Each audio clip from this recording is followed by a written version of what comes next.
Why doesn't Jesus make you angry? We imagine him as a nice, warm, generous man who lived his life as best he could and actually tried to make a difference. But he was so much more than that. Look at this account in Luke of when Jesus is confronted with the body of a paralyzed man. In this moment, Jesus fights to not be known as a man out just to do good. Yes, Jesus heals the man. The guy here is described as paralytic and had to be carried by his friends. But paralytic here doesn't mean blind drunk staggering home on a mate's shoulders on a Friday night. It means total, permanent bodily paralysis. This man was living a life imprisoned in his own body, and Jesus sets him free to stand up and run. A marginalized nobody suddenly had the dignity of being able to walk home without having to be carried on a mat. It was a beautiful moment.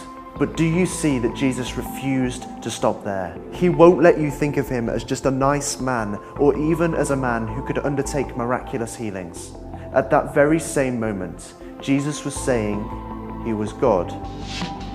Because do you see who got the most angry? The religious people.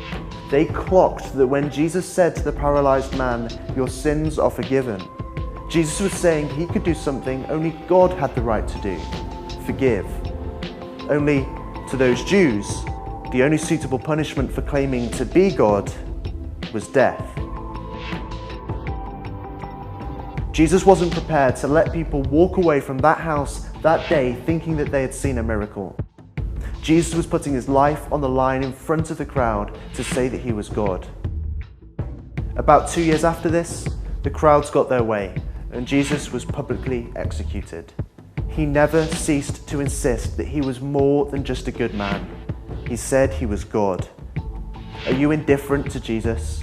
Look at this book written by Luke and you'll soon see who Jesus said he was. You'll see that Jesus polarized opinion amongst those who met him. Some loved him, some hated him, but no one walked away from him indifferent.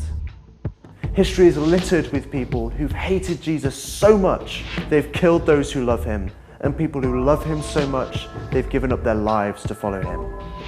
If Jesus doesn't get you angry, or if Jesus doesn't make you fall in love with him, maybe it's because you've never met him. This book is your chance to get to know him. How are you going to feel about Jesus by the end?